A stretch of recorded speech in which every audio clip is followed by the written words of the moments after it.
items on their menu, and if they do, then those restaurants are Plant Pure certified, which means you can find them online when you go to the Plant Pure Communities website. And we have 5 in Austin now. So that's Astor's, Zyka Indian Contemporary Cuisine, Austin Food Company, The Beer Plant, and Counterculture. And all of those are also up on our ATX Alive website. So I encourage everybody to go to those restaurants and kind of order those items so that they know they're popular and they're asked for and they're actually wanted, so they're more encouraged to keep them on their menu. Our next event is this upcoming Friday, August 24th. It's from 6 to 9 at Zyka Indian Contemporary Cuisine. It was previously Madras. The owners are very open to doing the vegan oil-free buffets, and they're actually going to start doing them monthly for us in November. So it'll be the second Sunday starting in November, but the upcoming one is going to be from 6 to 9. It's actually lower price than what it used to be. It's only $12.99 for adults now.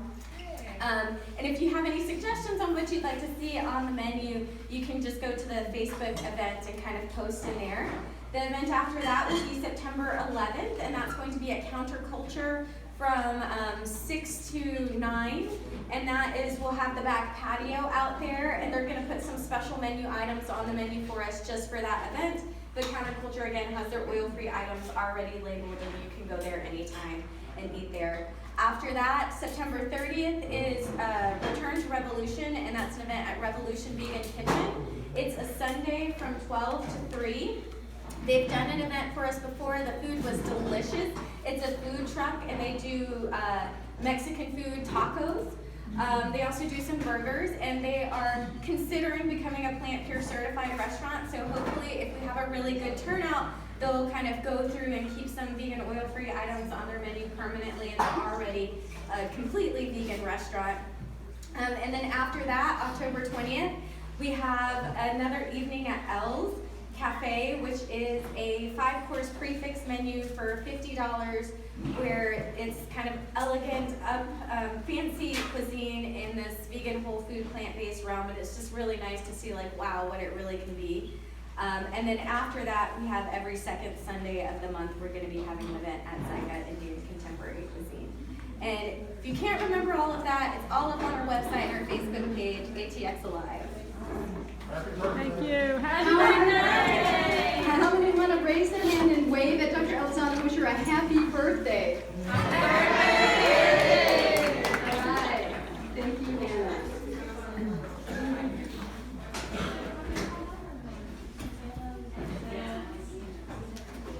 Awesome. Well, I want to say thank you to Dr. Carney, Dr. Elizondo, Patty for having me today to share my story. My mission is to empower people to fall in love with themselves so that they can in turn fall in love with their health and their wellness. So I'm going to share my story today about how I overcame my struggles and how I can help others now. I'm a local coach of fitness, nutrition, healthy mindset, and a positive relationship with oneself and body. I've been vegan for over 3 years and vegetarian before that for 13. And I'm going to talk about my issues with disordered eating and how I overcame it. And I actually only started sharing this a few months ago because that's when my breakthrough happened and transformation occurred. And up until that point, I couldn't find a solution for what I was dealing with. So I kept it in the dark. I kept it hidden from 99% of everyone I knew, and pretty much no one knew my history up until a few months ago. So to start off, we're going to go back in time to when I was a little girl. This is me when I was 6.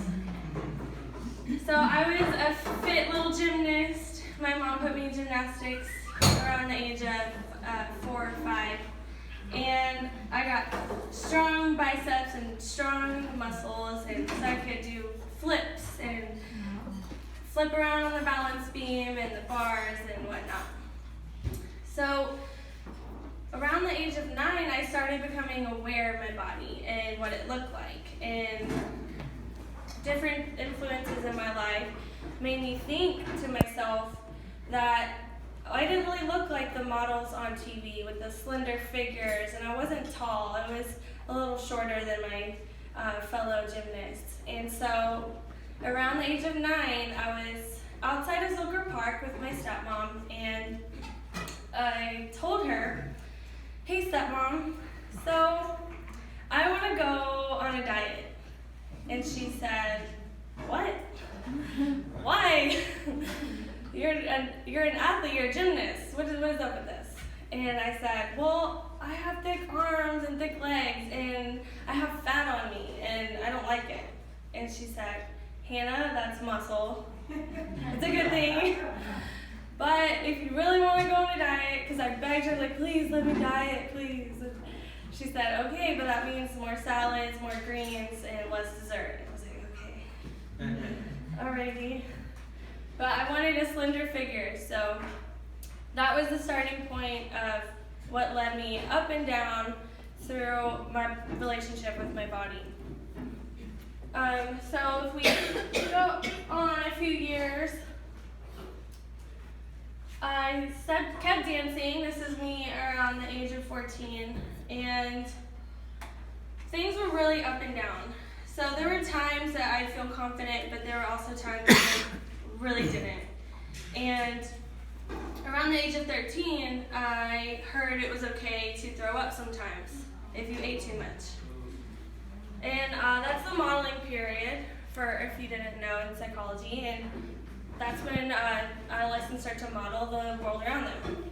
And luckily, it didn't get severe. It never happened more than 3 times a year, but it still happened once or twice a year on average. I also covered my legs, so I would go swimming, but make sure to wear shorts because I didn't want people to see my thighs.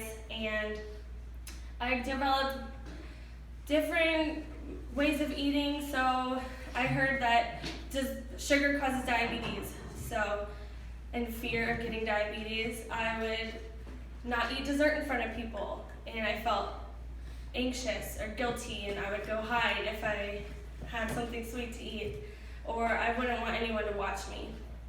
And then sometimes I didn't want to eat alone, so I just wouldn't eat at all.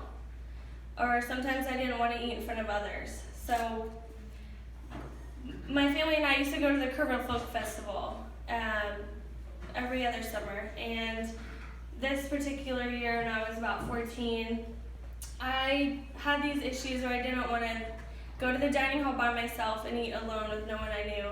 And I also didn't want anyone watching me. So one day I just didn't eat. I went swimming with my friends, and I get up to stand and I almost passed out on the road in the hot summer sun. Then we went to Mr. Gaddy's after, and you would hope I would eat a full meal, but I didn't want to eat pizza because it would ruin my diet. So I barely ate some lettuce, and my friends gave me a hard time. So that's just one example of some of the things I dealt with. And then when I was in high school, this is me after getting a hold of some diet pills. I only did them for 4 days, but I remember the director telling us, "Okay, so these are the costumes for y'all. You're gonna be wearing leotards." And I panicked. As soon as I could, I got out, I called my mom, and I was like, "Mom, I have to wear a leotard. I can't show my thighs to the school. I have to lose as much weight as possible, as quickly as possible." So I got a hold of Hydroxycut and took that for a few days, feeling super, super nauseous. I don't know if you've tried it, but for me it was not good. And luckily my castmates found out and gave me a hard time. So after 4 days, I decided it was enough. Enough was enough. And there was another time that I had to portray a cheerleader in a musical, and I wanted to lower the skirt to where it wasn't supposed to be so I could cover my legs. And the director kept hiking it up, and I would just start crying because I didn't want anyone to see. My friends tried to tell me, they're like, "Hannah, you look fine, you look normal. What's going on?" And I was like, "No, I don't, no, I don't." So no matter what people told me, it just wasn't registering. And then this is me on a trip in college. I was hiding behind my friends in the photo. just because I did not feel comfortable in my skin. I just didn't. And what else? Essentially, I was in restaurants for about 8 years, and then I found my way into fitness. And I did it for selfish reasons. I wanted a flexible job, I wanted to help people, and I wanted to force myself to work out. Because I knew, I thought, oh, if I work in a gym, I'm going to have to work out. Like, I'll be pressured, and then I'll do it. Great. And luckily, I got involved in the Gold Fit program, and I learned how to do kipping pull-ups and deadlift high pulls and all these new skills that showed me that my body could be athletic and strong and skilled. And it worked for a while. So for a while, I had gone vegan too, so I realized doing these workouts, I had to eat. Because these high-intensity interval training is no joke. And if you're not fueled properly, you feel it. You cannot exercise right. So that helped me for a time, and I was happy with that. But after about a year, I was thinking, why don't I look different? And I was confident in this shoot, and as time went on, the confidence drained. So that's the up and down roller coaster of my journey. And I worked at Gold's Gym, so I was surrounded by beautiful fitness models and bodybuilders, and I had some people say, have you done it, or are you gonna do it, or do you have the right proportions? And so I kind of got the ball rolling. So I looked on some blogs, I looked online, but it said, well, if you've ever had any eating issues, you can't do this. If you've ever not liked your body, you can't do this. And so I was like, oh, okay, well, I can't do it. And then later on, I went back and I looked again about bikini bodybuilding, and I was like, maybe I could. And it said, well, if you don't have a large chest, then forget about it. And I was like, okay, well, I can't do that then. But then I saw other figures and models, and they were succeeding, and I had some friends that succeeded, so I got the ball rolling again. Well, maybe I could. Maybe I could win. Maybe, you never know, and maybe I'll just try it once and learn the skills and do something for myself and just prove to myself I could do it, because there's a lot of things telling me I couldn't, and there were people saying, well, you have to eat meat to do it. I even had a manager. Well, you're gonna start eating meat, right? No, definitely not. So, going into bodybuilding. This is my first show. This is the leanest I ever got, and I set a goal. I found the best coach I could, and she was actually oil-free, which was really awesome because I had never been exposed to that lifestyle, and I felt amazing. And for a while, I loved it. I was really having fun, and then I heard every mistake you make is a place that you lose. So then I started trying to make up for those mistakes. And I went to a potluck and couldn't stop eating. And it wasn't like a oil-free potluck, so they had like mac and cheese and pie and things. So I couldn't stop eating, and I ended up throwing up in the park at the bathroom. And that was one of the lowest times because I was at an event to enjoy myself, and yet here I was living with so much guilt, and I was just upset with myself that I let it get to that. But in my mind, I didn't know how to fix this problem. And I threw up again before the show, and then after the show, I won first place. I was told my body was perfect, and yet in the mirror, I still saw my flaws. The day of the show, I still saw thick thighs and smaller shoulders, and couldn't take in those words that the judges told me, that even though they were positive, I couldn't accept it. And after the show, it was the holidays. We hit November, it was Thanksgiving, my favorite holiday, and then Christmas, and I love to bake, so I made cookies and brownies for people and struggled to control my eating when I did that. So I put on a few pounds, and I remember this is also my transformation, so I'll mention. But I remember going to the gym, and every time I saw myself in the mirror, I'd tear up. Because I had put on a few pounds, maybe like 4 or 5, and I was disgusted at myself because I ruined everything I had achieved. And to me, this was, at the time when I posted this, I was so happy because I finally got the body of my dreams. But if you're not aware of bodybuilding, the low body fat levels are not sustainable long term. This is a few days after my show, and this is training 15 to 20 hours a week. So unless you can maintain that lifestyle, usually people are paid to maintain that lifestyle. It's really hard, and my hormones also got out of whack as well. So then I rushed into my second show. So the first show, I think it was for the right reasons. I wanted to prove myself I could do it, and that kept me going, and that kept me motivated till the very end. But my second show, I did for a free competition in Brazil, and it was a fundraiser for veterans with PTSD. So I justified the show for those reasons, but deep down it was to lose the weight that I had gained after my first. And I won that show, and this is me. As you can see, I'm extremely tan. I don't look like myself. I won that show, but at what cost? So at this point, at the beginning of the year, I told myself, I'm never going to throw up again. I'm just not. So I made that commitment to myself. But that didn't keep me from binging, and that didn't keep me from hating my body.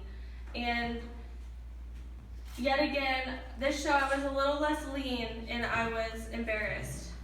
But what happened is I had gotten behind. I had quit my corporate job at Gold's and became independent halfway through the prep. And I was trying to coach myself with some check-ins here and there. And you definitely need accountability, or I did, for bodybuilding.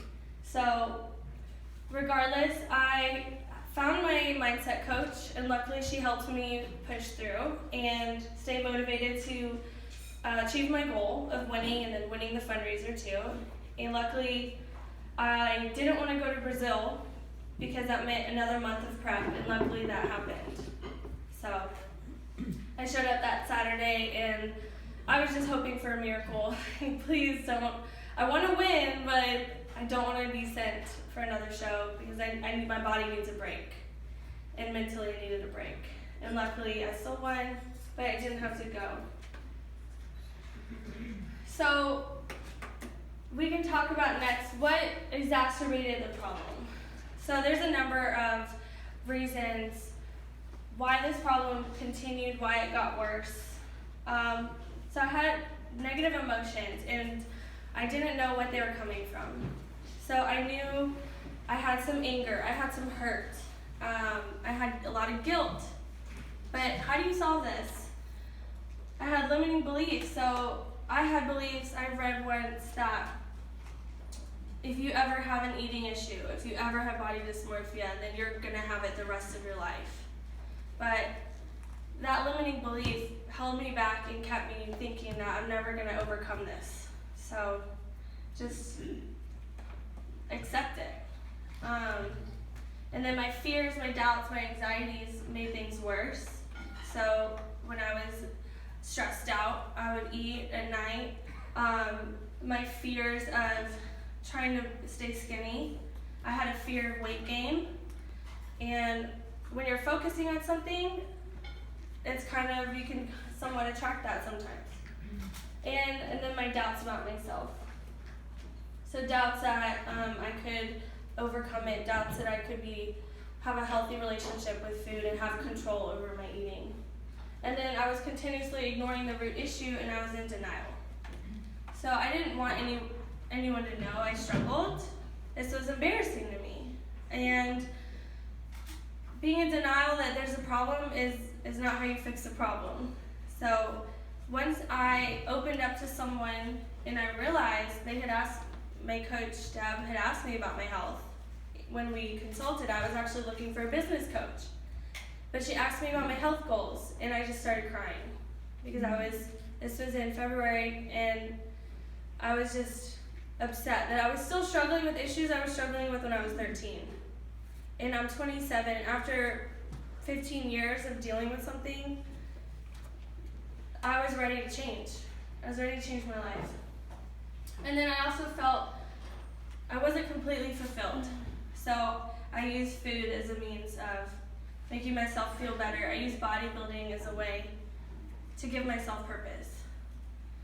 And then my values. So having invisible expectations, being influenced by outside sources, people telling me you should keep bodybuilding, people telling me to keep going, or assuming once I won my pro card in my first show, well, you're a pro now, so what's your next show? Instead of honestly reflecting, is this something I want to pursue? Is this my passion? Is this my next career? And then the media. So letting images I saw on my Instagram or on Facebook let me feel like I needed to measure up to that. And thinking, oh, well, I can't be a successful coach if I don't keep bodybuilding. Or I'm not going to build my business to the level I want to unless I keep doing this as a means of promoting myself. So then I found my coach, and she helped me solve the problem. So we acknowledged the problem existed, and she helped me and helped me believe I could overcome it, because believing you can overcome something is the first step. True. And then we released my negative emotions, my limiting beliefs, my fears, and my doubts about myself. We established my values, my desires, my wants, and my needs, and determining with her help that this isn't something that I want to make dedicate my whole life to. So bodybuilding is not my true passion in life. So once I decided that, and I decided to focus on myself and my own personal goals instead of what anyone else thought, I could heal from that. And then I got certified, and she trained me as a practitioner. So today, I have a total love of my body, I have total control over my eating, and I have a healthy and balanced routine that's based on my goals. Thank you.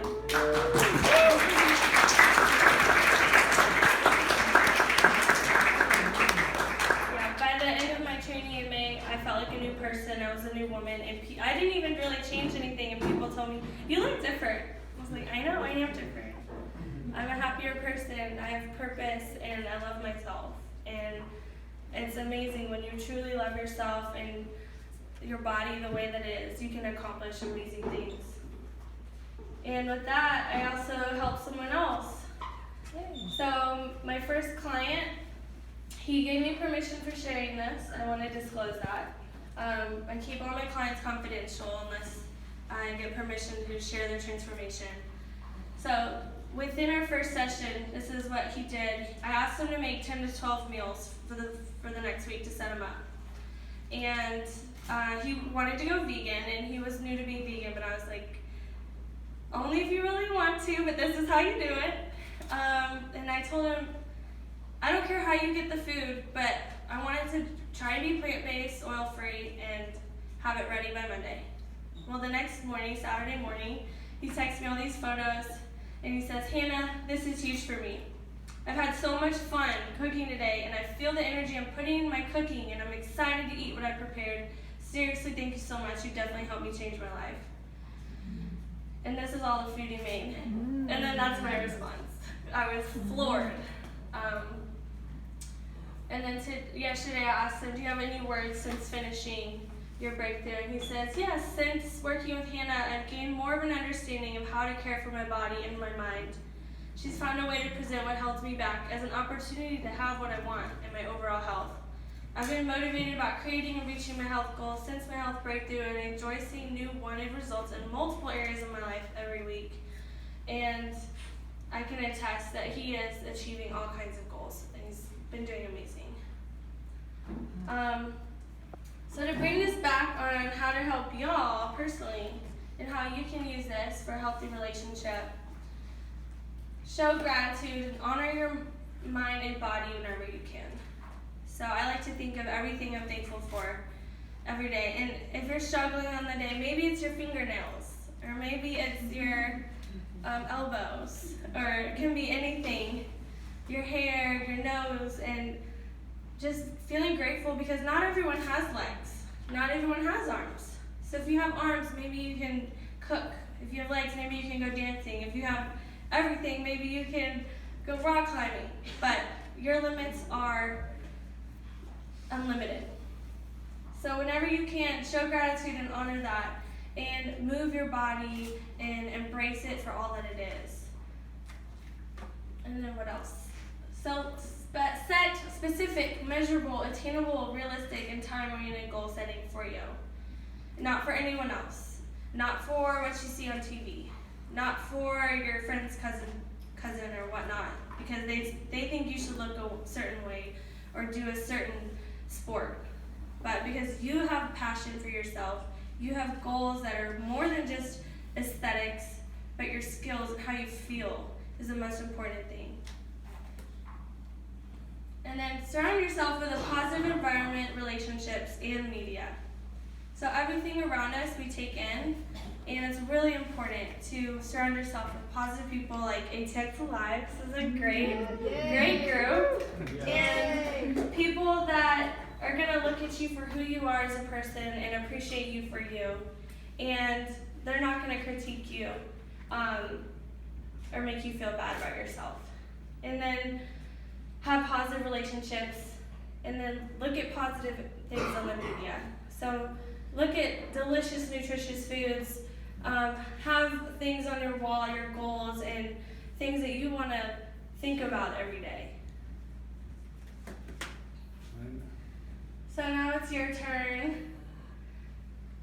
So I have these pieces of paper, if y'all can pass them down. And I want to take a few minutes for y'all to write down 5 things you love about yourself, your body, and all that it's capable of. And then 5 goals you have for your life, relationships, career, and your health. Because it's all encompassing. And then we'll do questions. If you need a pen, raise your hand.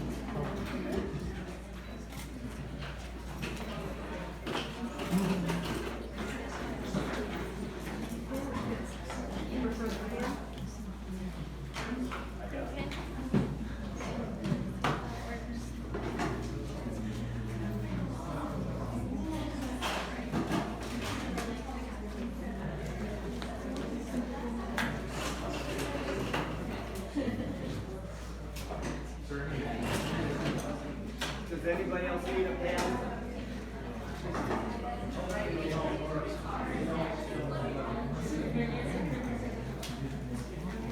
Bring the pens back after. Anybody else need a pen? Hey, here comes another one for your next door neighbor. This is really good. Boy, she was fast. Oh, this is good. Even like anybody else? I won't throw it that far. And if you want to see keys to achievable outcomes on the right, we want to make sure your goals are stated on the positive. They specify the outcome. Is it congruently desirable? So, do you truly, truly want this goal? Yes. That's what it means. Yes, I do. Self-initiated and maintained. Is it only for you? Appropriately contextualized. Think about what resources you need. And then check the ecology to make sure it's good for you, it's good for the universe. And that's definitely how to get those outcomes achieved.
one more minute.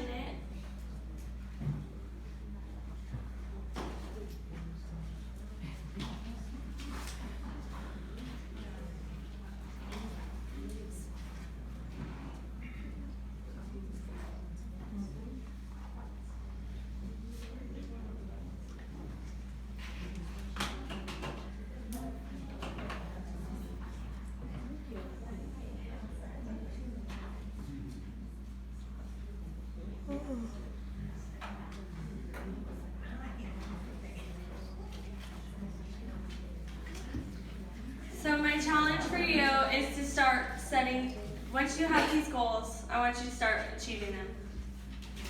So after today, I want you to go on your calendar, start setting times to work on these goals, whatever it needs to be. If you need help, let me know. I'm happy to help you. And you can take photos too of this if you want. And think about these achievable outcomes for all your goals in life.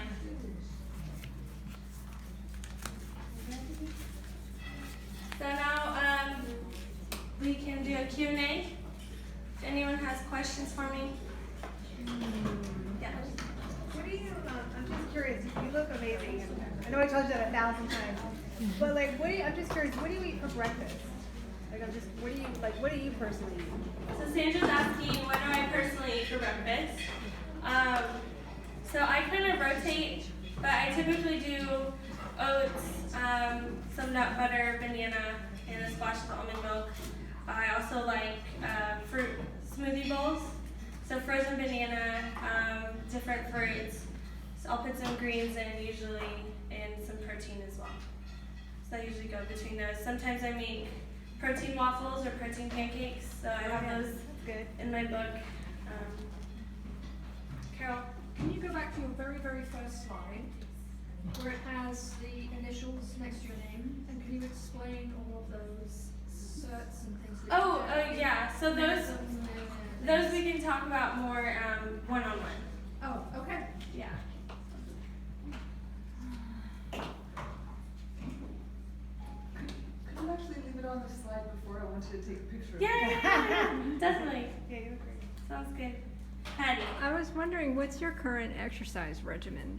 Current exercise regimen. I love it. Yeah. So I kind of let my body rest the last few months to get my hormones back to normal. So instead of the 5 days of weightlifting, 3 hours of cardio, 2 hours of HIIT training, or whatnot I would do after my show, I'll do power walks, and I live near a trail, so I like to get out in nature and do power walking on the trail.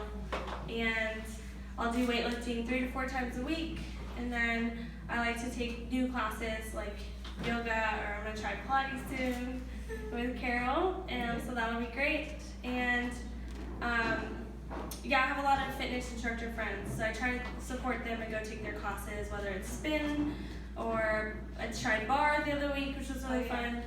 So I just like to keep it fresh and exciting. I'll go bouldering, and that's a really great way to work on your back strength. So you like to change it up. Yeah, right now I'm just kind of having fun doing all the things like I wasn't able to do when I was bodybuilding, and I had to say, no, I can't take your class. So. Nikki. In one of your slides, it said, I think, invisible Expectations. Yeah, what does that mean? So sometimes we have these invisible standards and expectations. For example, in my first show, I told my coach, we communicated over instant message. I was like, I don't know if I'm gonna be lean enough. Like, I don't know if I'm gonna be okay for the show. And she's like, who are you comparing yourself to? And I was like, well, there's all these like pro bodybuilders on Instagram, and I don't look like them. And she said, okay, stop focusing on other people. First of all, focus on yourself and your goals, and I'm your coach, and I'm telling you, you're on track. So sometimes we can just get wrapped up in the things we see, and we don't know the full story.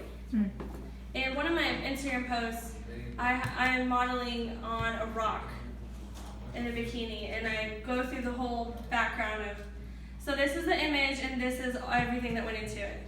15 hours of training, strict dieting, Posing for 3 hours and my lower back was hurting quite a bit for this photo. The water was freezing cold. So things like that. Oh, fake artificial tanning, professional makeup, professional hair. Sometimes there's a team of 20 people behind one photo. And that can include the Photoshop, that can include the editing, that can include the photographer. And I've had photographers, like, not putting any blame or resentment or anything, but sometimes their first impulse is, oh, let me remove the scar for you. I'm like, why? It's like, who cares about a little mark on my shoulder? Like, I don't care. Like, this isn't for a magazine. But sometimes we could just get into that mindset of perfectionism. When no one cares about really what you look like more than you do yourself. I'm sorry, I heard the question. Yeah. Okay, I do Zumba a lot, and Zumba's strong, but what is your opinion about weights? Do you think weights is important to do?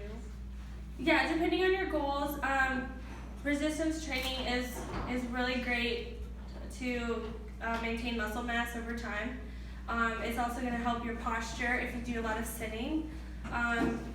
A lot of things we do in life are forward. So we're texting, we're reading, we're cooking, and anything we can do to help get our spine erect, decrease the pressure on our spine, like stretching in classes and different modalities.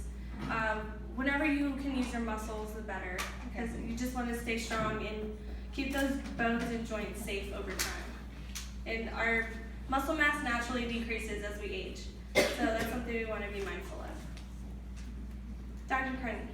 Deanna, what do you think of body fat scales for the home that measure body fat? What do you think of those? Great, body fat scale. So, like, what do I think of the accuracy? Yeah. Okay, so I actually tell a lot of my clients, depending, to hide their scales. Yeah. So I tell them, like, a lot of them, they get so excited to start a program with me, so they'll start logging every day. I'm like, your weight fluctuates every day, and I don't want you getting addicted to that number. I did. Because the weight, how much your body weighs is a tiny, tiny, tiny fraction of what's going on inside. So with the body fat scales, there are more accurate ones, like the Bod Pod, and Gold's Gym has a Staiku, which, from what I've seen and heard, it seems pretty accurate. So different scans like that, the DEXA scan, can help you see if you're losing fat mass versus muscle or water weight. Because sometimes people will lose weight really fast and they're like, yes, I lost weight, but what kind of weight? So it's important to know those numbers and accurately gauge with evidence on what's going on. Dr. Carney. Has anyone else besides me, who's about to start now, has anyone ever said this, that their body fat percentage can vary 6 percentage points within a day or two? Like on these little home scales that you buy for $40. Oh, yeah. On the home scales, yeah, those are not accurate from what I found. So, even the bioelectrical impedance ones, like the Omron, the ones you hold and where you stand on and it sends waves. Usually, it's only going through so much of your body, so those are not going to be your most accurate gauge. You can use calipers at the pinch test, so those can gauge, but those don't work on everyone. But depending on my client and their goals, I try to get them to focus on the skills they're gaining. If they want to measure at home, I have them do inches, typically. Your inches will tell you more than the scale. Those scales, the accuracy is really influenced by whether it's clean and whether you're feeding the same cleanliness every time. So if you actually want accuracy, you have to go through the ritual. Scrubbing the thing. Oh, wow. Exactly the same each time. What did he say? He said the accuracy is dependent on if you clean it too, as well. And your Yes. feet. Yeah. And also the surface it's on. So there's so many factors, but the best way is the underwater weighing, the DEXA scan, those things. Dr. Carney. One of the things I found that I can step on the body fat scale and it can measure 1% of body fat. And then step on, put water on the bottoms of my clean feet, step on again, and it'll change by 2 percentage points, sometimes 4%, just whether your feet are moist or Interesting. Not very accurate. Okay, so some people are really hardcore workout, like kind of people, they work out 7 days a week. Like what do you suggest? 5 days a week, 4 days a week? Like, Yeah, so that's a great question. Yeah, some people work out 5 to 7 days a week, some work out less. What do I recommend? And I recommend whatever your goals are.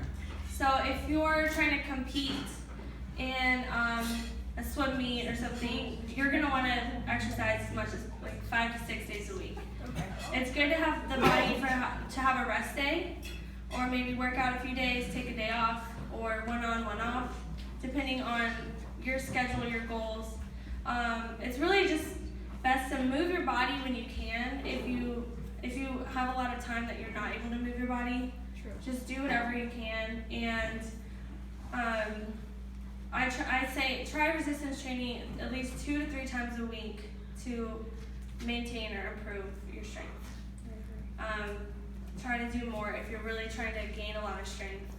do you also recommend, like, if you're going to the supermarket park, like far away, so you get a longer walk, things like this, that we never want to do, we want to get that first spot. Yeah, that's great. So I love that question. Do I suggest parking far away and things like that? So if you do a lot of sitting, then be mindful of the opportunities you have in your life to move more. So you can park farther away, take the stairs, take your dog on a walk, maybe mix some cardio with some other productive things you might need to do, like call your grandma and go on a walk, or hang out with a friend while you exercise. So try and consolidate as much as you can if you have a really busy life. A lot of y'all probably know this, I used to stand at the desk at work. Stand up, yes. Yes. Yeah, standing more is good for the body and elongates your muscles so they're not all contracted. Yeah.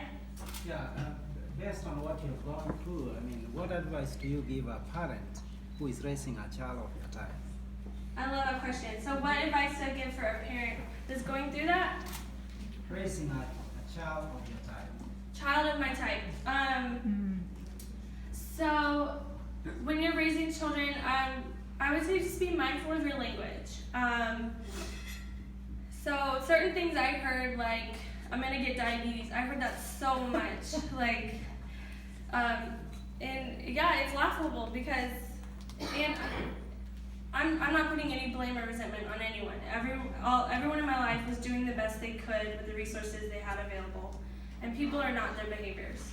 And I think we just need to be aware that there's different things we'll hear out there that could influence us in a negative way or make us feel bad or scared or living in fear. And I think when we're thinking of the positive things, what we want out of life, and focusing on that, that's going to be more beneficial. And I know personally, coming from a place of self-love is a lot more effective for me to be motivated to exercise or eat well when I love myself. And after my transformation, I felt so much self-love. I was like, I only want to put the purest, most nutritious foods in my body. I only want to do the most, positive and healthy things for myself. So just loving yourself the way you are is definitely going to help you get to the goals that you want to get to. But if you're in a place of fear or negativity, it can hinder your progress. Sarah? Hannah, do you have any opinion on the importance of regular bedtimes and sleep as part of your exercise regimen? Yeah, so sleep is really, really, really important. So developing a routine, if you can, is going to help you and get your body on a cycle. And as much sleep as you need, I need like 8.5 hours. Some people need less, some people need more. But practicing really good sleep habits, like having electronics away from you, and Limiting technology usage 2 hours before bedtime. As much as we can, I think it's really good to prioritize sleep and hydration, and then nutrition before we start jumping into like all these crazy things. But focusing on the core elements are really important. Patty? I was curious if, since you were in the bodybuilding competition kind of world, have you seen any of those bodybuilding competitors with a body, like stage ready body, like with sort of, who's gotten that body with a really healthy, it seems like the impression I get is that they have to starve themselves for like a few weeks or really limit their calories to get that stage ready body. But is there a way to, get a body like that without being so extreme? Or is it really the extremeness that gives you that kind of? So Patty asked if it's a way to look like a bodybuilder with the low body fat and leanness without extreme dieting or exercise, right? Yeah. So for me, my calories never really dropped that much. It was the deficit I got was from exercise. Wow. So when you're doing it vegan, you have to worry you don't want to cut too many calories. You want to hold on to, the goal is to hold on to as much muscle mass as possible while losing fat. So to do that, you need to get all your carbs, your macros, your nutrients, and then you create the deficit with exercise. So if you want to maintain a low level of body fat, you can eat plenty of food with a deficit from exercise. And the thing is, once you put on more muscle mass, your metabolism can increase.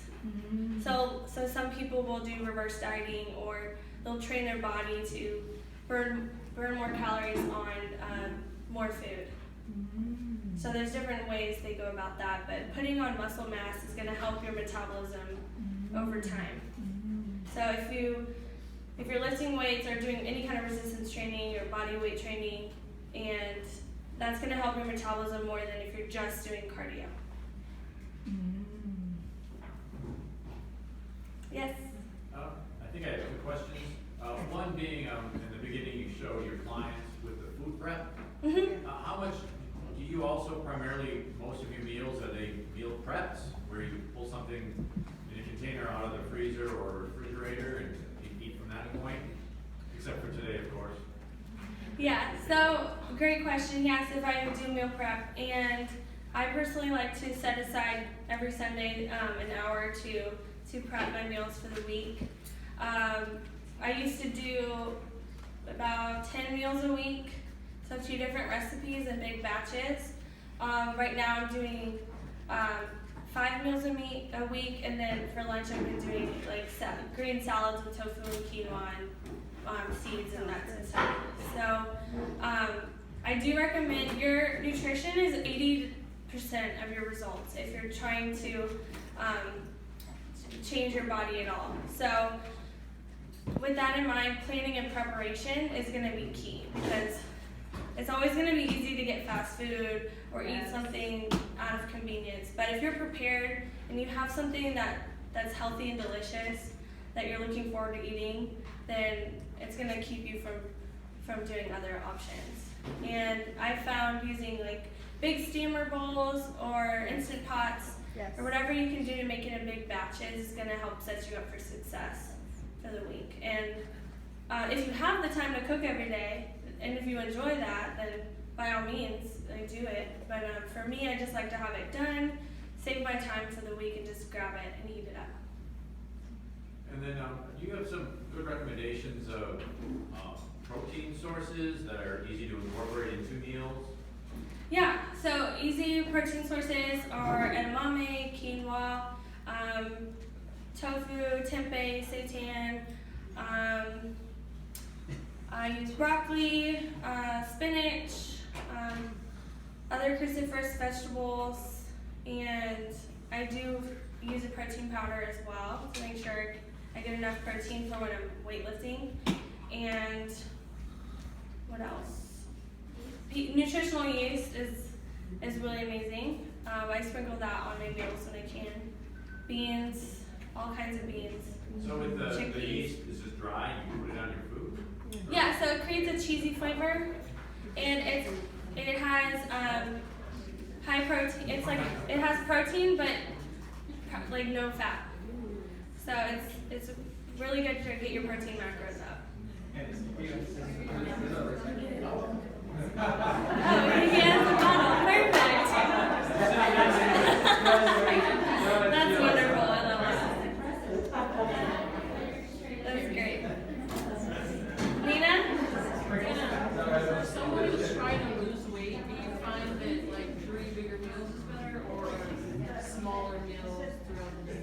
So Nina asked to lose weight, is 3 big meals better or 5 smaller meals? And it's really based on your schedule and what you like to do. I had a coach, my first coach, it was more flexible and I could kind of do it how I wanted. My second coach was like, you need to do 6 meals a day. And to me, it was just, I felt like I was eating I was full all the time, and it was hard to plan my workouts. So I had to do 2 workouts a day. So based on when you work out, whether you feel more fulfilled from bigger meals or smaller meals, I used to be the kind of vegan that would snack all the time. People were like, man, you're eating again? Like, yeah, I like to snack. But yeah, it just depends on you. Just keep in mind, when you mix protein and carbs, it's going to keep you fuller than just eating pure, like an apple makes me hungrier, or just a carrot makes me hungrier. But if I mix it with protein, it's going to keep me fuller for longer. And yeah, I know we had someone over here. Yes? I want to share that the most economical nutritional yeast is at Wheatsfield, $7.99 a pound. Oh, awesome. Wheatsfield. I love Wheatsfield. They're great. Sandra. Can I just say something real quick? I'm in the Chef AJ's UWL program, and she suggests like not eating Nix at 6. It's called Nix at 6, so you don't eat past 6 o'clock. You fill up before then. And I was wondering, from a trainer's point of view, now she's just a weight loss, but you're more into the training aspect. What is your view of eating late at night? Sandra asked, what's my view of eating late at night? So interestingly enough, I actually had to eat late at night to get in on my calories for my first show. So I was not eating enough, and I was like, but Chrissy, I'm just like not hungry, I'm anxious or whatever, and it's just too much food. And she's like, well, Hannah, you can have muscle or you can starve. So I was like, okay, I'll eat, oh my God. So I would make protein ice cream at night or whatever I could to get in all my calories to hold on to the muscle. So it just depends on your goals. Now I don't eat as late because depending on how you sleep, it may affect your sleep, but prioritize the nutrition, prioritize the calories and the macros before the timing. Colin? Would you ever have like specific time restricted eating or fasting during that time? Oh, time for fasting? Yeah. So I tried intermittent fasting. I did do intermittent fasting for quite a long time. Right. And I kind of liked it just because like it freed up more of my day for other things. I didn't have to worry about eating until like 2 p.m. But then it got to a point I was eating from like 5 to 8. And I was just like gorging, and it just like didn't feel good. So intermittent fasting it has benefits. It can affect hormones, and it can affect men and women differently. So it's something to be mindful of. And then just getting all your calories, because some people do intermittent fasting and they're like, yeah, I'm losing so much weight, but they're also at a 600 calorie deficit every day, and then they're also losing their hair or something. But y'all are free from that. Right. Yes. I have one more question. I haven't done a lot of research into it, but doing tofu as a protein source, do you know that with, I've also heard that though with men, it would tend to lower the amount of testosterone you produce if you eat a lot of tofu. I've only started looking into those. I've done a lot of research on this, and so it's when you ferment or sprout, you're losing some mimicking compounds. So you can get a fermented tofu. It's kind of hard, you have to seek it out. But you look for a pressed tofu. The dry spiced tofu is one of those for it. And it's got the texture of ham because it's been pressed. But you see little bubbles inside where microbes are made like gas pockets. And it's delicious. Is tempeh fermented? Tempeh is fermented, but the bigger the chunks of the soy are in there, the less fermented they'll be. Yeah. So yeah, I'm sure he has some information. Dr. Carney has a lot of information on that too. So I think it's also dependent on your body too. I know some people are sensitive, but you have to figure out what works for your body.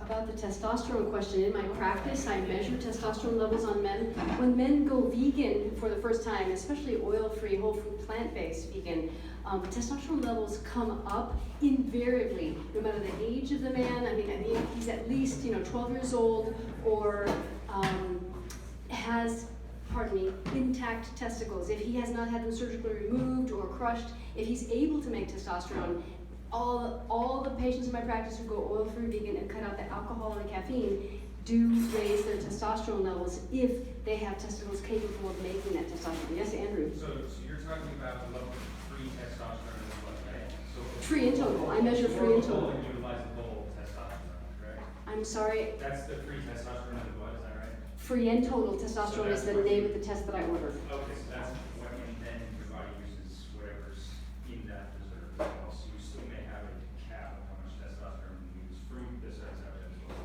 regardless of what your free testosterone level is. So your free testosterone level may be below what you can actually use, which is what leads to a lot of problems in older men usually. But yeah, again, if the free testosterone is higher, you have more resistance. The 8 factors that raise estrogen levels in a man's body or a woman's body are also the 8 factors that decrease testosterone in a man or a woman. And those 8 factors are wearing too much body fat, because every fat cell is a factory for estrogen, which can suppress testosterone. Eating too much dietary fat, even if it's plant-based. So your question about soy is high fat. So if you can get your calories from something else besides soy, you're gonna make more testosterone. You can get the equivalent amount of calories. Cholesterol, eating cholesterol because it's so chemically related to estrogen. Lack of fiber is going to raise a woman's estrogen, because fiber is a sponge that carries estrogen out of the body in the stool, and if you're carrying that estrogen out, then it's not going to be able to suppress the testosterone. So the more fiber, the more testosterone. So eat those beans. And caffeine will increase estrogen levels, alcohol will, and then of course the hormones and antibiotics that they put in animal feed comes through the animal products if you're using animal products. So, yeah. Since you have the mic, can you do the why no oil, please? You asked, I'm sorry. Since you have the mic, do you mind just touching on the why no oil for newbies? For the people who are new here, oil is inflammatory, and oil is 100% of its calories from fat. And the fat that we eat easily becomes the fat that we wear. The body doesn't have to do a lot of energy metabolism to store that fat, whereas it has to do a lot of energy metabolism to store protein as fat or to store carbohydrate as fat. So, by the way, fat also has more than twice as many calories per gram as carbohydrate or protein, so it's just really calorie dense. And oil is inflammatory. Oil creates excess estrogen. Estrogen is a growth promoter, and growth out of control is called cancer. And so, with oil producing so much inflammation and promoting cancer and those kinds of things, there's many reasons to avoid oil. And when I was already vegan, and when I gave up oil, a month later, no more asthma. And I was really grateful. I was 50 years old at the time, and no more asthma. And if I would like to have asthma, all I have to do is add some oil back into my vegan food, and I'll be wheezing within 24 hours.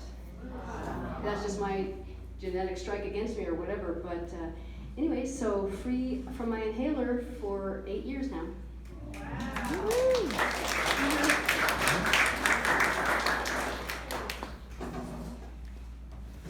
Any other questions? Awesome. Well, I'll hand it over to Dr. Carney and Patty, right, for the open mic. Great job, Hannah.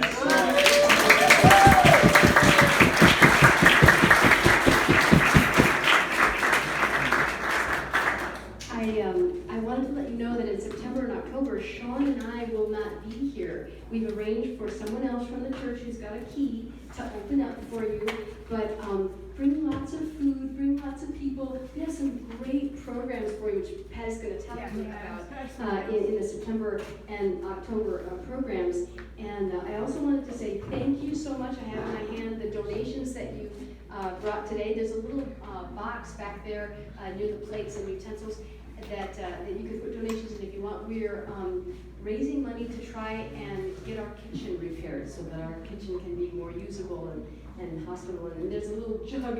Oh, I guess it's not here today, but anyway, we have this big plastic jug and we're putting coins in it, every weekend when we come.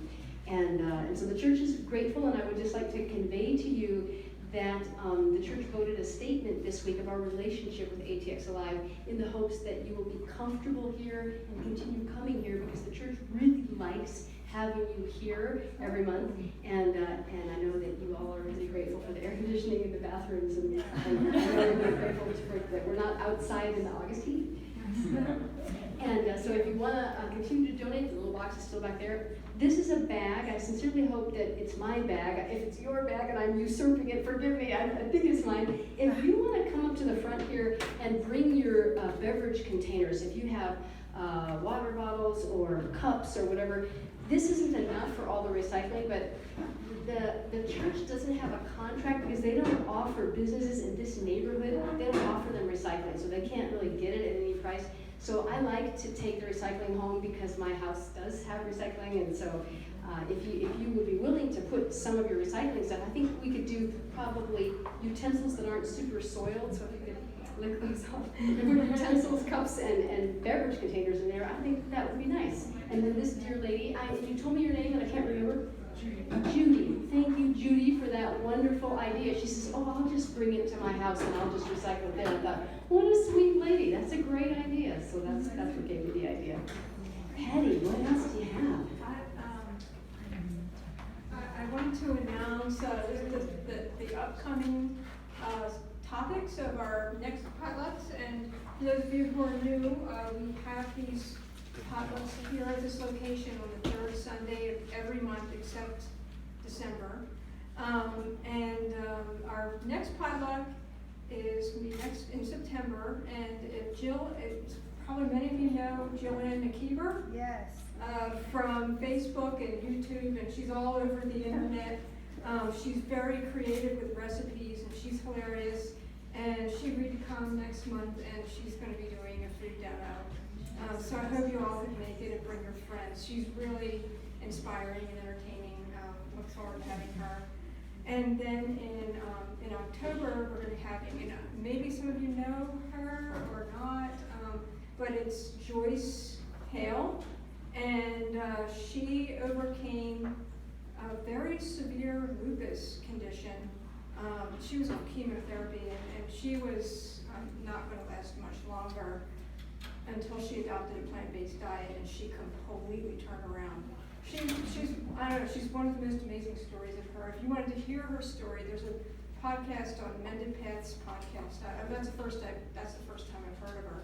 But she's flying down here from Cleveland to speak to our group in October. So I hope to make that one as well. Patty, So.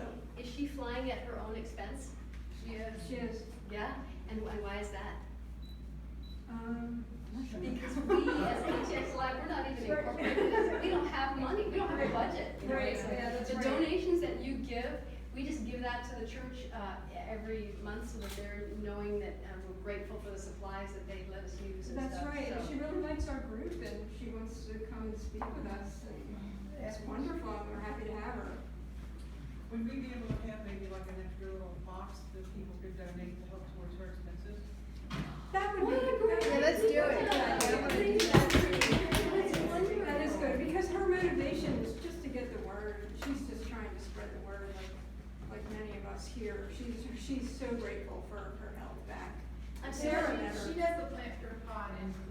No, she does, So yeah. she's very committed to this message. It did save her life. She's just a fantastic individual. Yeah. May I speak? Yes. You said her name was Judy. Judy, that's a great idea. Yeah. And since I don't have an extra box, if you would trust me with, in this hand, it's gonna be your donations for the, kitchen, and in this hand, I'll, if you wanna give me your money for Joyce, I will give it to Patty, and you can pass it over and give it to her. Yeah, and I think that's it. That's it as far as announcements are concerned. Well, I just had a question as far as, we've given up the oils, I think we're tending to use more nuts. Would you address that, is that okay, or is it? Well, we're all on a journey, aren't we? And when I first gave up oil, I used a ton of nuts and seeds and everything because I was really used to a high-fat diet. In fact, my nickname for myself used to be the fat-seeking missile because I was vegetarian since age 9, but I ate a really high-fat diet. And some of us have the genetics that we can do that and think we're getting away with it because we don't, we just don't have the genetics to get really big, but it takes a toll in premature aging in other ways that you can't always see. So as I've learned more, I've dialed it back on my nuts and seeds. I'm obviously not a bodybuilder, and so I don't need all those extra calories. So yes, I do eat nuts and seeds, but not as much as I did at first, because the less fat that I eat, the less allergies and sinus trouble I have. And I don't like to go all through my day. And so I find out that when there's high pollen and there's, what is that, African dust or whatever was on the news, all that stuff in the air, I'm really careful to avoid nuts, seeds, avocado, coconut, olives, those kind of things in that week, and I just get through a lot better. So that's just me. So it kind of has an immediate effect then, it's not, Oh, for me, if I eat, some almonds or cashews, I'll be kind of and sniffling within 24 hours. Mm-hmm. Oh, I thought maybe I was oh, okay, so. If I eat oil, I'm wheezing in 24 hours. If it's like allergy season or something, you just make sure you don't eat nuts and stuff during that time. Yeah, and for me, every day is allergy season.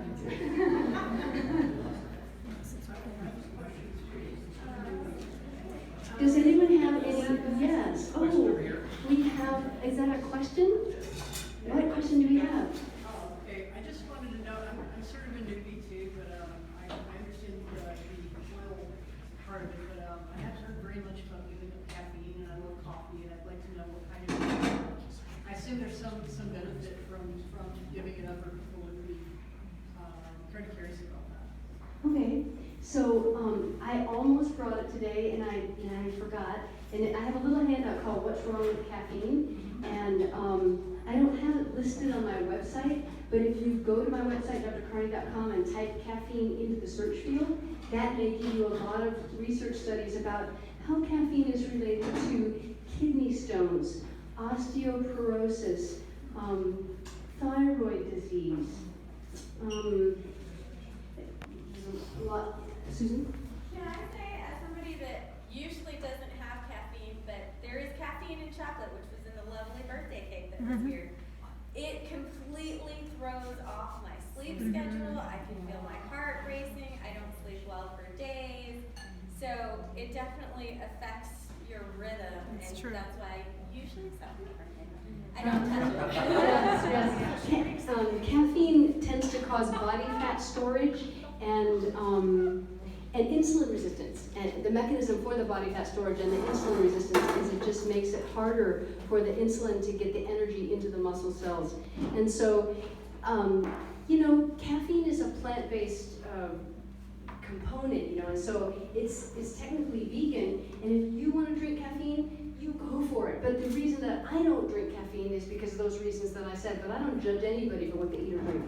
You can eat or drink what you like. Can you spell your website or your last name? Yes, it's drcarney.com. Thank you. And the email is, there's a contact us button there that you can get, an email to drcarney@drcarney.com. anybody, we usually set a little time at the end if anybody wants to come up or make announcements about anything related to plant-based or transformation stories or just general questions. We leave a little time open for that. And does anybody have anything else would like to ask a question or talk about how this is affecting them? Real quick, it was mentioned earlier by Hannah, and it kind of encompasses, because I don't think you can just eat and not focus on other aspects of your health as well. So one of the things I'm doing as part of my retirement plan is I'm training to be a Pilates instructor. Oh, good.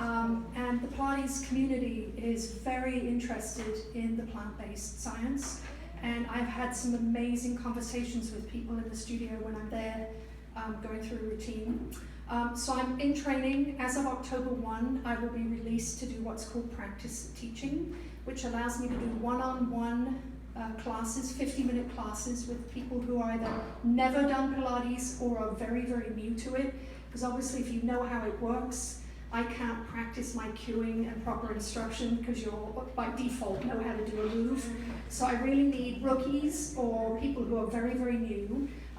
It's at the Lakeway studio, so you need to be within shouting distance of Lakeway. Just reach out to me after the session. I'll be wandering around helping clean up, and I'll give you more information. And love to have you on my roster, and I'll put a call out when I have studio times, and you're welcome to sign up. First come, first serve. And it's a modest $10 for a 50-minute session, private one-on-one session. So if you'd like to just explore Pilates and see how it can help you. I've grown 1/2 inch since I started taking the class because it's improved. I've got kyphosis here from being an IT person sitting like this at a desk for 30 years, right? So it's making me stand up taller. I've put 1/2 inch back on. Posture's better. Just overall digestion, all that lovely stuff that goes with. So it's a lovely complement to the plant-based lifestyle. So it's open there. Just reach out if you're interested. Thank you. And one other thing is next year we have pretty much an open slate as far as speakers. We have February. June is going to speak in January. She's gone already. But let me know if you're interested in speaking. If you want to work on your presentation skills or you have a transformation story you would like to share with others. Let me know, and you can have some time. Or you can have a time on next year's schedule.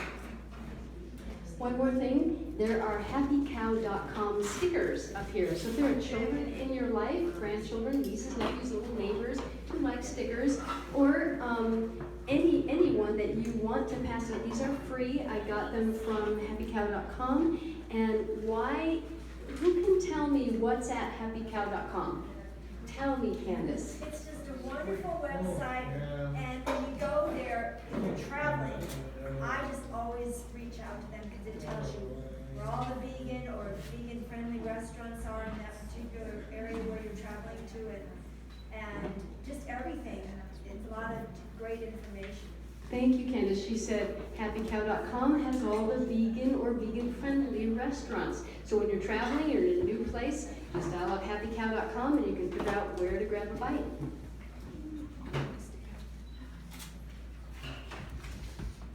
Hi, my name's Nikki. I wanted to let everybody know about another really awesome event going on September 2nd. So ATX Vegans is another vegan-focused group that gets together a lot. Pretty much every week they have a different event going on where they'll get a typically non-vegan restaurant to go vegan. And they've recently launched a new series of events called Look at Us Being All Healthy. And I believe it's going to be the 4th one coming up soon. Hannah just recently did a workout this past Monday, and then we ate at Casa de Luz. And coming up on September 2nd, I'm going to be leading a workout. We'll be eating again at Casa de Luz, which is also oil-free? Yes. Oil-free, Vegan? yeah. Okay, I thought so. So we'll be having a sort of brunch, lunchtime meal there. It's going to be at 11 o'clock September 2nd at Casa de Luz. You can get tickets at the ATX Vegans Facebook page. They won't be expensive, just a couple dollars to cover the cost of the space, and then I'll be doing a health talk as well afterwards. So quick and educational, very informational, and great for anybody who's newer to veganism or fitness in general. But again, I'm Nikki, and that'll be through ATX Vegans on September 2nd. Yes. And just to follow up with that, one of the lady that runs ATX Vegans, Brittany Hamby, is really open because her whole mission is to get restaurants to go plant-based, and whether that is from people who are ethically vegan or people that eat like us that are just plant-based, she doesn't care, just wants the numbers there for the restaurant. So she's really open to having oil-free items at some of their events. And so I really encourage people when we do these healthy events to actually go and show up and meet other people that are interested in eating healthy, because eventually that's kind of how we get more restaurants on board with doing this, is they see there's a clientele, they see there's a demand. Hi everybody. I just wanted to give you a couple of dates. I'm going to post these events on the ATX Alive website. But on September 22nd, we're going to do a hike on at Turkey Creek, which is in Emmelong Park. If you have a puppy dog that's good with other dogs, feel free to bring them. It's an off-leash trail for dogs. It's an excellent outing with your canine friend. Or if you just like dogs, you can come and watch the puppies play. So that'll be September the 22nd from 9 to noon at Turkey Creek Park, or Turkey Creek Trail.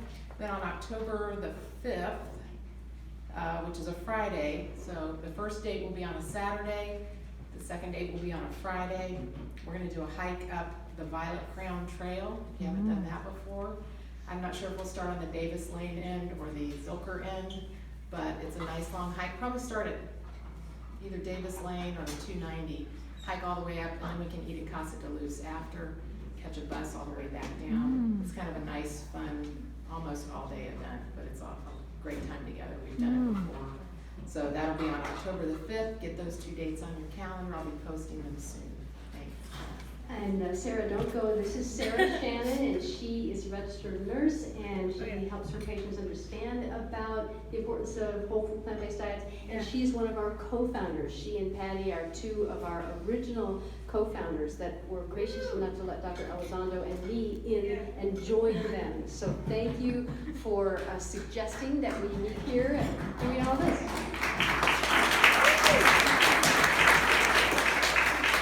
I was also going to announce my networking event on Tuesday the 28th at Tabwork downtown for vegan business owners or entrepreneurs or professional, or even if you're just vegan friendly. Come out and have Jessica Campos speaking on marketing, and she's a social media marketing expert. So also you can join, I made a group on Facebook, the Austin Vegan Entrepreneur Association. So that's for any vegan business owners or professionals that want to collaborate or refer one another, just connect and see how they can grow their business. And one last thing, how many of you like banana ice cream? Yeah. So thank you to all the sweet people who brought banana ice cream today. I think Jason was one of them, and thank you. And Nina and Mercy brought it. And Nina and Mercy are experts at plant-based eating and plant-based businesses. And I was wondering, I'm putting them on the spot, you don't have to do this, but if you would like to come up and tell us what are your dreams that you would like to do to sweeten up Austin? Sure, absolutely. Thank you. Thank you guys. We're so grateful to have this platform. We want to just spread the message just like all of us here. And we want to bring plant-based whole foods to the masses, you know, and something as simple as ice cream we enjoy. I love ice cream. I love eating. I would eat pints of ice cream. But this is something that's healthy that you can share with your family. So the big dream is to have, you know, a brick and mortar or some sort of location, but we want to start small and just start doing pop-ups in different locations and offer it to you guys. It's a healthy alternative to ice cream for your family and your friends. I have young nieces and they love ice cream too, and I feel so much better giving them this product instead of all the chemicals and refined sugars. So this is completely whole foods, plant-based, no oil, gluten-free, GMO. Everything you ate today was organic, and we're really proud of that. So we want to bring that to you all. you'll be hearing from us. We want to get active in the community. This is something, I left a corporate job. I had formal training as a culinary professional. Nina has a master's degree in, is it? Bachelor's. Not yet, Bachelor's. Oh, okay. Yeah, bachelor's degree, and I went to the Culinary Institute of America. And yeah, we want to start using that, my education and my background for this. I had to kind of unlearn everything that I learned at culinary school, because it's all fat, sugar, salt, and I want to replace those things with healthy alternatives for us. Great. What's the name of your nice cream? So we're still kind of thinking it, but we like Nice Cream Social. So yeah, we really like that name. So Very yeah, good. So very look good. for us. Look for us out there. How about a website? Do you have yet, or are you working on that? No, we're working on all that stuff right now. Okay, Yeah. okay, so very new. Y'all are the first to know. Yeah, thank you guys. And please fill out the survey. We have more ice cream, so if you didn't get some, we'll be here, until we pack up, and we'll be sending some Yeah, more. let's put that out now. Yeah, thanks everyone. Thank you guys. All right, is there anyone else who has anything they'd like to ask or say? Yes, Candace. Are you going to talk about Kerrville? No, actually,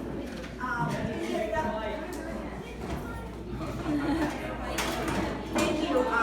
We didn't get quite enough people for Kerrville, so we'll try it another time when there's more interest. But we're a bunch of us are going anyway, just as on a small scale.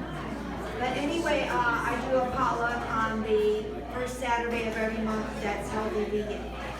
And next month, we won't be doing it. The very first day of the month is Labor Day weekend. And we're not going to be in town. So it'll be the next Saturday. And that will be our potluck. And it's I meet up, and it's also oil-free, healthy vegan. So you're all invited. But we 6:30. Thank you. All right, thank you so much for coming. Go out and live that plant-based life and spread the word.